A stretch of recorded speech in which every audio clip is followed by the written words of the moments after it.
అది మాట్లాడుతున్న ఒకటే అనిపించింది, ఒక చిన్నపాటి ఉద్యోగి తప్పు చేస్తే 20,000 రూపాయలు లంచం తీసుకున్నాడని చెప్పి లంచం తీసుకున్నందుకు ఏసీబీ ఎంక్వైరీ ఉంది, లేదంటే డిపార్ట్మెంటల్ ఎంక్వైరీ ఉంది.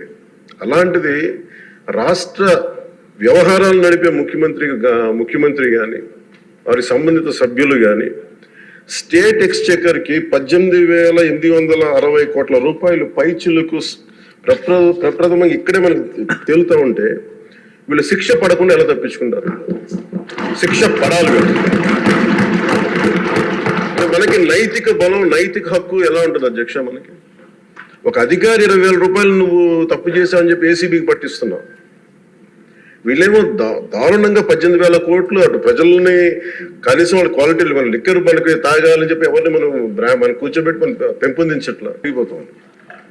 అలాగే ఫీజు రీయింబర్స్మెంట్ లేక విద్యార్థులు నలిగిపోతా ఉన్నారు. స్టేట్ ఎక్స్చెకర్లో డబ్బులు లేవు, కానీ అందరూ ఇన్ని కోట్లాది మంది జీవితాలతో ఆడుకుని వీళ్ళ చేతుల్లో మటుకు ఇన్ని వేల కోట్లు, దాదాపు విష్ణుకుమార్ రాజు గారు చెప్పినారు 30,000 కోట్లు వెళ్ళిపోయాయి. 18,000 కోట్లు ముందస్తుగా తెలుస్తుంది, కానీ ఇంకా లోతుగా చూస్తే అది చాలా పెద్ద ఇది స్కామ్, ఇది దోపిడీ. వీటిని కనుక మనం వదిలేస్తే తప్పు చేసిన వాళ్ళని గత ప్రభుత్వం సంబంధించిన ఇది ఇట్స్ నాట్ అబౌట్ వెండెటా, పగా ప్రతీకారం కాదు, కానీ వీళ్ళని స్వేచ్ఛగా కనుక వదిలేస్తే వాళ్ళ అదృష్టవశాత్తు ఈరోజు వాళ్ళు అక్కడ లేరు. వాళ్ళు కనుక ఉండుంటే వాళ్ళకి నిజంగా వాళ్ళకి సమాధానం చెప్పాల్సిన పరిస్థితి ఉండేది. తప్పించుకొని పారిపోయారు వాళ్ళు ఈరోజు, తప్పించుకొని పారిపోయారు వాళ్ళు. We have to make them accountable అధ్యక్ష. వాళ్ళు we have to bring them into accountability. They have to be penalised.